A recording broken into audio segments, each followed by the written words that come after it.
দেখো গাইজ, বাইরে হচ্ছিল মুষলধারে বৃষ্টি, আর এই বৃষ্টি দেখে আমি মনে মনে ভাবছিলাম যদি একটু গরম গরম বিরিয়ানি হতো তাহলে বেশ ভালোই হতো, কিন্তু আর কি কর।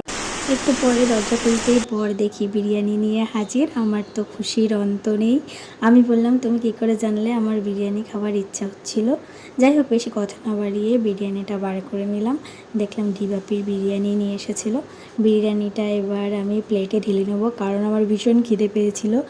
আর যখন কোনো কিছু আমাদের খেতে ইচ্ছে করে আর সেটা সাথে সাথে আমাদের কাছে চলে আসে, তখন তো আর ধৈর্য ধরা যায় না। আর ঢাকনিটা খুলতেই আহা, কি বলবো গাইস, এত সুন্দর গন্ধে আমার তো অর্ধেক পেট ভরেই গেছিলো। খাবারের দরকারই ছিল না, কিন্তু দরকার ছিল, আমার খিদে পেয়েছিল। যাই হোক, দেখো চিকেনের পিসটাও অনেক বড় ছিল আর আলুটাও অনেক বড় ছিল। আর ডিবাপি বিরিয়ানি আমরা সবাই জানি ভীষণই ভালো হয়। আর একটু চিকেন আর একটু আলু দিয়ে একবার বিরিয়ানিটা মুখে দিতেই আহা, কি বলবো, পুরো মাকে ডাকো।